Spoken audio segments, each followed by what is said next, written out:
আমরা যারা আজ রাত্রে ঘুমোতে যাব, দিনের শেষে ভোটের দেশে কাজকর্ম করার পরে আমরা যারা ঘুমোতে যাব, তাদের অনেকেরই আজ রাত্রে হয়তো শান্তিতে ঘুম হবে না। 25,000 26,000 ছেলে মেয়ে বাংলার, তাদের চাকরি গেছে, এবং তাদের যে চাকরি গেছে তাদের প্রতি কারোর কিন্তু কোনো বিদ্বেষ নেই, কারোর কোনো রাগও নেই। এক অদ্ভুত সামাজিক ব্যাধিতে আমরা সবাই ভুগছি, এবং অদ্ভুতভাবে আমরা জানি না যে এই 26,000 ছেলে মেয়ে আরও বেকার হয়ে গেল। শিল্প নেই, ভারী শিল্প, ইন্ডাস্ট্রি কিচ্ছু নেই, সরকারি চাকরির অত সুযোগ নেই। আরও 25-26,000 ছেলে মেয়ে যদি এই বাংলাতে চাকরি চলে যায় তাদের, আমারও বোধহয় রাত্রে সহনাগরিক হিসাবে ঘুম হবে না। আমি এই মুহূর্তে যেখানে দাঁড়িয়ে রয়েছি সেটা 35 নম্বর পূর্বালোক। এই সেই বাড়ি, যে বাড়ি থেকে অনেকে বলেন যে এই নিয়োগ দুর্নীতি যেখান থেকে শুরু, সেই নিয়োগ দুর্নীতিকে চ্যালেঞ্জ করা পার্থ চট্টোপাধ্যায় হোক বা মানিক, একের পর এক সুবীরেশ, মানিক, সবাইকে জেলে পাঠানোর পেছনে নাকি এই 35 নম্বর পূর্বালোক যে বাড়িটা, সেই বাড়ির একটা অবদান আছে। কেন?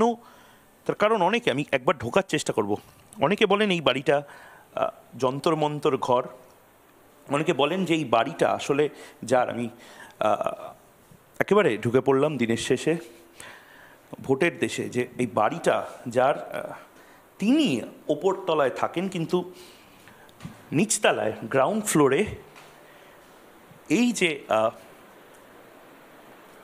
চেম্বার, সেই চেম্বার থেকেই যত সমস্যার মূল এই চেম্বার থেকে।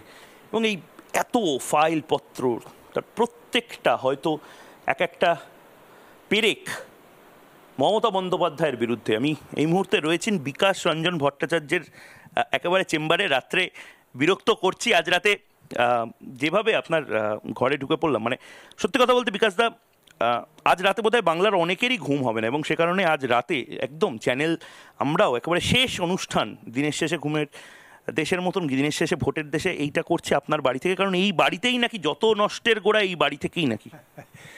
না, সে তো বটেই। যেখানেই অন্যায়, যেখানেই মানুষের মধ্যে বিভাজন, তার বিরুদ্ধে আমি সবসময় মুখর হওয়ার চেষ্টা করি। এটা আমার একটা নাগরিক দায়িত্ব, সাংবিধানিক দায়িত্ব।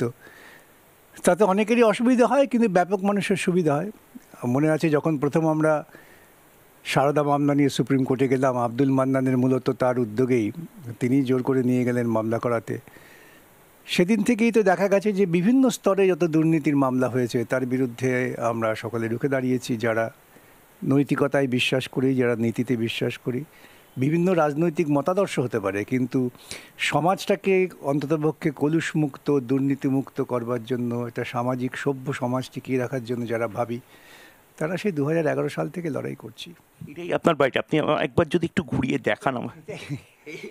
এই বাড়ি, এই ঘরগুলো থেকেই যত নষ্টের গোড়া, মানে চাকরি চুরি থেকে শুরু করে এই নিয়োগ দুর্নীতির একের পর এক মামলা, পার্থ চট্টোপাধ্যায় জেলে যাওয়া, এই সমস্ত কিছু এই চেম্বারের কারণে অনেকে বলে। হ্যাঁ, তা বলছি, এই চেম্বারে বসে আলোচনা হয়, এখানেই পড়াশোনা হয়, এখানে আমার জুনিয়ররা আসেন। তো এত বই কি সব আপনার? হ্যাঁ, আমারই সব নিজের করা। আমি কিন্তু পৈতৃক সম্পত্তি হিসেবে কিছু পাইনি। আমি একদম ঘাস থেকে উঠে আসা প্রচেষ্টার মধ্যে দিয়ে আমার পিতৃদেব, আমাদের বংশে কেউই, আমি যত জনকে দেখেছি, আমার বাবা নিজে একজন প্রকৃতপক্ষে ইলেকট্রিশিয়ান ছিলেন। সেখান থেকে তিনি অনেক লড়াই করে আমাদের মানুষ করার চেষ্টা করেছেন, এবং তিনি পরবর্তী সময়ে কন্ট্রাক্টরের মর্যাদা পেয়েছিলেন। সুতরাং যা দেখছেন সব আমার করা। কারো দান, অনুদান, কৃপা, পৈতৃক সম্পত্তি, পারিবারিক গরিমা কিচ্ছু নেই। একটা কথা আমাকে বলতেই হয়, এখন রাত 11টা বাজে, এবং আজ রাতে কিন্তু অনেকের ঘুম হবে না। 26,000 চাকরি, যাই করে থাকুক না কেন, আমাদের বাংলার ছেলেমেয়ে, হয়তো পাশের বাড়িতেই আমার কারোর চাকরি গেছে, 26,000 ছেলেমেয়ের চাকরি যাওয়া, এটা একটু বাড়াবাড়ি হয়ে গেল না? আদৌ না। অন্ততপক্ষে একটা দৃষ্টা, ধরুন এই মামলাটা আমরা 3-4 বছর ধরে চলছে, ধারাবাহিকভাবে লড়াই হচ্ছে। ওদের প্রচুর পয়সা আছে, সামর্থ্য আছে, বারবার তারা সুপ্রিম কোর্ট, এই কোর্ট, সেই কোর্ট দৌড়েছেন। আমরা যাদের হয়ে লড়াই করছি তাদের কিন্তু মামলা চালাবার মতো সামর্থ্য নেই, কিন্তু যেহেতু তারা একটা নৈতিকতার ওপর দাঁড়িয়ে আমাদের কাছে আবেদন করছেন, আমরা মনে করছি এটা সামাজিক দায়িত্ব যে যারা যোগ্য প্রার্থী, যারা ভালো পড়াশোনা করেছে, তারা মর্যাদা পাবেন না, তাও শিক্ষার ক্ষেত্রে। সবচেয়ে বড় সমস্যা কি জানেন তো? পশ্চিমবঙ্গের একটা শিক্ষাগত উন্নত মানের গর্ব আছে, সেটাকে এরা ধূলিসাৎ করে দিল। 26,000 চাকরি চলে যাবে। আর নিশ্চয়ই এই 26,000 বেআইনি পথে যদি এরা মমতা বন্দ্যোপাধ্যায় বলছেন প্রায় 1.5 লাখ মানুষ এফেক্টেড হচ্ছে, 10 লাখ চাকরি রেডি আছে, কাউকে টেনশন করতে বারণ করছে। 10 লাখ চাকরি দিচ্ছেন না কেন? উনি তো অনর্গল মিথ্যে কথা বলেন। ওনার চাকরি দেওয়ার ক্ষেত্রে কোথায় বাধা? একটাই বাধা, উনি চাকরি দেওয়ার আগে ঠিক করেন চাকরি বিক্রি করব, এবং চাকরি বিক্রি করার জন্য কি ফন্দি ফিকির বার করব সেই জন্য সময় যাচ্ছে। তা না হলে পশ্চিমবঙ্গের বুকে চাকরি দেবেন, শুধু পশ্চিমবঙ্গে কেন গোটা ভারতবর্ষেই, এবং সেই চাকরি সরকার দেওয়ার জন্য উদ্যোগী আর চাকরি প্রার্থীরা চাকরি পাচ্ছেন না, এই ধরনের প্রলাপ তো পাগল ছাড়া কেউ করতে পারে না। আজকে রাতে যদি আপনার বাড়ির সামনেও ঘেরাও হয়, কাল সকালে উঠে যদি দেখেন, মমতা বন্দ্যোপাধ্যায় এর আগেও বলেছেন যারা চাকরি আটকে দিচ্ছে তাদেরকে ঘেরাও। উনি তো আমার বিরুদ্ধে প্রকাশ্যে 21শে জুলাই ওদের মঞ্চ থেকে আহ্বান জানিয়েছেন, একদিন না বারবার করেছেন। সেটা আপনার ভয় লাগবে না? আমি কেন ভয় পাবো? আমি তো দুর্নীতিগ্রস্ত নই যে আমি ভয় আপনার কারণে চাকরি যাচ্ছে। তারা বুঝতে পারছে চাকরি আমার কারণে যাচ্ছে না, চাকরি যাচ্ছে একটা দুর্নীতিমূলক সরকার থাকার জন্যে। যদি নিয়োগ প্রক্রিয়া স্বচ্ছ হতো কারো চাকরি যেত না।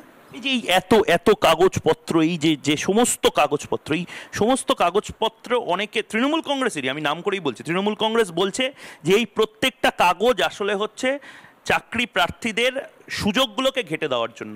মমতা বন্দ্যোপাধ্যায় চান, অভিষেক বন্দ্যোপাধ্যায় চান, কুণাল ঘোষ চান চাকরি দিতে, কল্যাণ ব্যানার্জি চান চাকরি দিতে, এই সমস্ত নষ্টের গোড়া এখানে রেখে দিয়েছে। এটার একটাই উত্তর হয় জানেন তো, আমি খুব একটা প্রিয় কথা মার্ক টুয়েনের, যে ডোন্ট আর্গু উইথ ইডিয়েটস।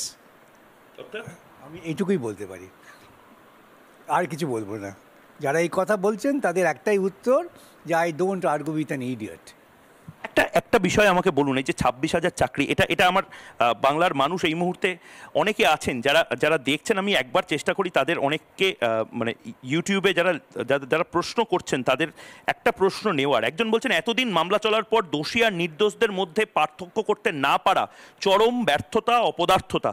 দোষীদের শাস্তি হোক, কিন্তু যারা নির্দোষ তারা বিনা দোষে শাস্তি পাবেন কেন? তাদের চাকরিটা যাবে কেন?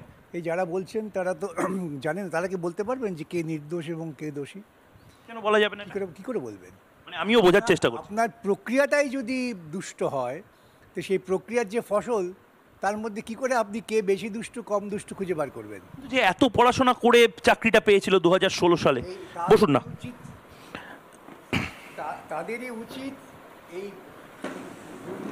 প্রশাসন এবং তাদের উচিত, গোটা সমাজের উচিত এই দুর্নীতিমূলক প্রশাসন এবং দুর্নীতি লালনকারী রাজনীতিকদের বিদেয় করা। এটা বুঝতে হবে যে এই রাজনীতির সঙ্গে দুর্নীতিতে যারা যুক্ত হয়ে আছেন তারা সমাজে দুর্নীতিরই জন্ম দেবেন। সেজন্য আপনারা লক্ষ্য করে দেখবেন, যেদিন থেকে দেয়ালে স্লোগান উঠেছে সততার প্রতীক, সেদিন থেকে আমি চিৎকার করে যাচ্ছি যে এটা একটা দুর্নীতির জন্ম দিচ্ছে। দুর্নীতির টাকায় সততার প্রতীক, চিটফান্ডের টাকায়। সুতরাং যা দুর্নীতির মধ্য দিয়ে জন্ম, সে কি দুর্নীতি লালন পালন করবে? সে উৎপাদন করবে দুর্নীতির।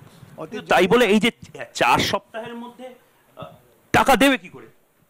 কেন? মমতা তো ওদের পাশে আছেন, মমতা তো ইলেকট্রাল বন্ডের অনেক বেআইনি টাকা পেয়েছেন, সেই টাকাটা দিয়ে দিন ওদের। সেই টাকাটা ফেরত হবে আমার রাজ্যের কোষাগারে আসবে, আমার পকেটে আসবে না। যা আসবে তা আমাদের রাজ্যের কোষাগারে জমা পড়বে। আমার রাজ্যে তো টাকা নেই বলছেন, কোষাগার শূন্য, কিন্তু মমতা ইলেকট্রাল বন্ডের টাকা পেয়েছেন 1600 কোটি টাকা, সেখান থেকে 100 কোটি টাকা দিয়ে দেবেন চাকরি প্রার্থীদের, যে তোমার টাকা ফেরত দিয়ে দাও, আমার রাজ্য কোষাগার সমৃদ্ধ হবে। সুতরাং বড় বড় বক্তৃতা খুব সহজ, চাকরি হারানোদের পাশে আছি, কীভাবে পাশে আছো? তাদের মধ্যে নৈতিকতা তৈরি করো, ঠিক আছে তোমার টাকা ফেরত দিয়ে দাও, আমি তোমাকে টাকা দিচ্ছি, আমি এই টাকা গুন্ডাদের দিয়ে বামপন্থী কর্মীদের না পিটিয়ে তোমাদের দিচ্ছি, তোমরা ফেরত দাও রাজকোষে, আসুক রাজকোষে টাকা। আপনি এখনো রাত্রে কাজ করছে, কালকেও কি কোর্ট আছে? আছে তো, কোর্ট আছে। আবার কার তৃণমূলের ভাষায় কার অনিষ্ট করতে যাবেন? যদি কেউ দুর্নীতি না করে থাকে তার অনিষ্ট হবে না, যারা দুর্নীতি করেছে তাদের অনিষ্ট হবে। বহু মানুষ বিচার প্রার্থী, যাদের যথাযথ বিচার দরকার, তাদের হয়ে লড়াই করতে হয়। আর এইটাই হচ্ছে আপনার চেম্বার, একটা চেক ওয়েভার। এটাই আমার চেম্বার, এখানে বসে আমি কাজ করি। আপনারা যখন আসেন মাঝে মাঝে এখান থেকেই আমার বক্তব্য নেন। সেই যন্তর মন্তর ঘরে আমার এবং আমার দর্শকের দেখার সুযোগ হলো। এখান থেকেই যাবতীয় যা প্যাঁচ খোঁজ, এবং on a very serious note, এই পার্থ চট্টোপাধ্যায় থেকে শুরু করে আজকের এই রায়, তার অনেক ড্রাফট হয়তো এই বাড়ি থেকে, এই ঘর থেকে রেখা হয়েছে। আপাতত এই বাড়ি থেকে আমি বিদায় নিচ্ছি, কারণ কাল সকালে একটা কথা আছে, সকাল হলে সব বদলে যাবে না, সব বদলে গেলে সকাল হবে। আমি জানি না কাল সকালটা নতুন সকাল হতে চলেছে, 26,000 ছেলে মেয়ে আমাদের বাংলার কাল সকাল থেকে বেকার হয়ে যাবে। এটাও ভোটের একটা বড় ইস্যু। কাল সকালবেলা হয়তো অনেকের বাড়িতে গিয়ে তারা দরজা নাড়বে এবং বলবে টাকা ফেরত দাও। আমি এখানে বিকাশদার সাথে ছিলাম, বিকাশদার সাথে একটু কথা বলে আমি বাড়ি যাব।